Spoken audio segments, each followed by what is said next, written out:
Breaking story out of Harare, Zimbabwe this hour, where we saw riot police clashing with opposition supporters. Let's cross to our senior reporter and anchor Peter Ndoro, who's been tracking those poll developments for us. Good afternoon, Peter. Some distressing visuals out of Harare this afternoon. What's happening now?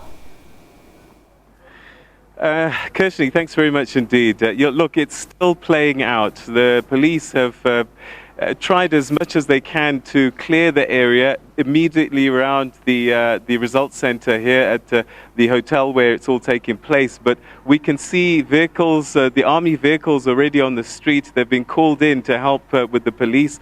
But when I arrived just outside the results center on the main road that approaches here, I was turning left in the vehicle that I was in, and I literally got caught in the middle of it. And I just saw this crowd of people that were chanting, that were angry, and it looked like they were vandalizing some of the public properties, such as lampposts and dustbins on the street. And some of them came up to me, they recognized me, and they started to tell me what their grievances were. And they said, look, this election has been stolen. We've had enough. We're just not going to put up with it. I spoke to a couple of them and I said, listen, aren't you scared that you're going to get hurt? And they said, no, we're prepared to die. It's now or never. A lot of them are just saying that the results that they're listening to or hearing that are being declared, they just don't believe them to be true. Again, I'm seeing armored vehicles on the main road here shepherding the protesters away.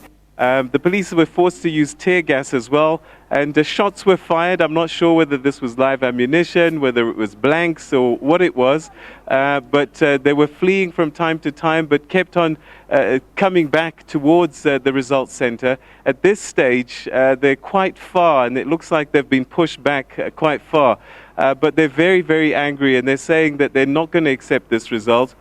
Spoke to one young man and I said to him, look, isn't it possible that maybe that people genuinely voted for the ruling party? And they said, there's no way. There's no way that their president, Nelson Chamisa, and the MDC could have lost. And I said, but the electoral officers in each constituency sign off these V11 forms, then where's the problem? And they seem convinced that that which they signed is not the same as that which was being reported at the results center. So we're not quite sure what's going to happen next, but they're saying that they're just not going to back down. And I also said to him, well, what are you going to do? And they said, we're waiting for our president, Nelson Chamisa, to tell us what we must do next. But for now, we refuse these results. In fact, one person says that this election actually has to happen all over again. So again, I suppose a lot of people might have thought it was not a question of if, but rather when we might see these demonstrations taking place, particularly here in Harare, which is a strong MDC stronghold. So we're busy monitoring the situation now, but for now, it didn't look like anybody got hurt. Tear gas was fired, and that, again, scattered the crowd a little bit. There were places where they put, I think, tires and all sorts of things on the street and started burning them, again, as part of their protest.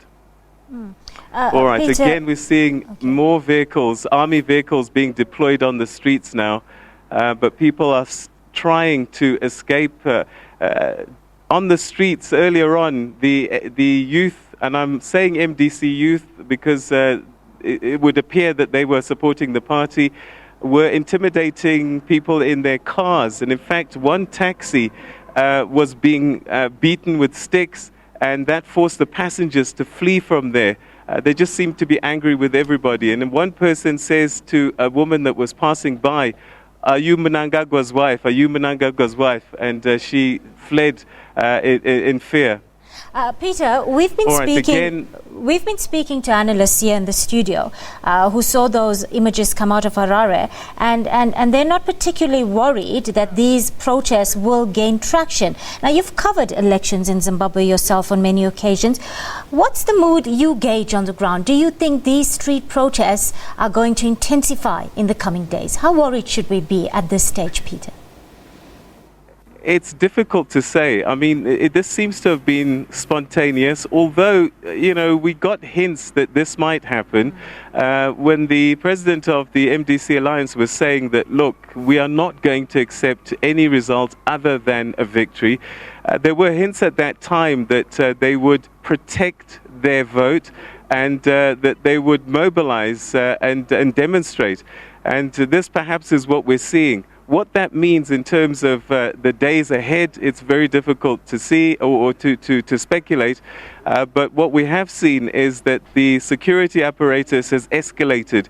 We haven't seen the army at all up until today. In fact, this morning we saw a few soldiers walking around the city. We hadn't seen them at all, and we perhaps thought maybe they're getting ready, they're going back to barracks. And then the police deployed their riot police, but this has now escalated, and the army now are moving around in their armored vehicles. So the authority is very, very concerned, and they're trying to contain it as quickly as they can. But just what will happen in the coming days, it's difficult to speculate. Peter, early on today we had SADC, the AU and COMESA endorsing the Zimbabwean elections, calling it a political watershed in the history of the country. But what do you make of it in terms of how free and safe people felt when they actually went out to cast their ballots, and what was the level of trust in the electoral process from ordinary Zimbabweans on the ground? If you had listened to the observer missions that were giving their reports a little bit earlier this afternoon, they said by and large that it was peaceful, that the processes went ahead. There were shortcomings in the lead up to the vote itself, but by and large they seem to be saying that we should have to wait and see whether some of the concerns were significant enough to alter the vote. Now, if we consider that the vote now has seen the ruling party get almost 70% of the vote, 69% at the last count, people might speculate that the concerns that they had may not be significant enough to alter the overall vote.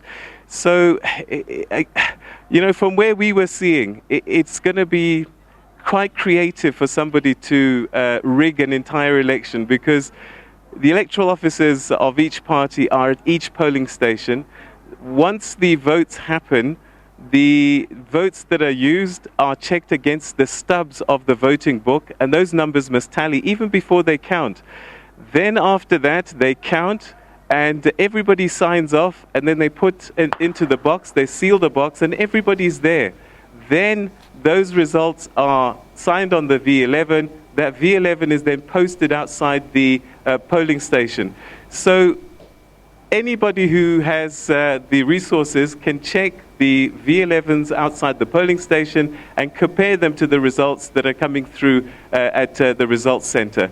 So where there might be an opportunity to fix those results, we're not quite sure, but it would take quite an operation to get it right. Peter Ndoro, our senior reporter, coming to us from Harare in Zimbabwe this hour.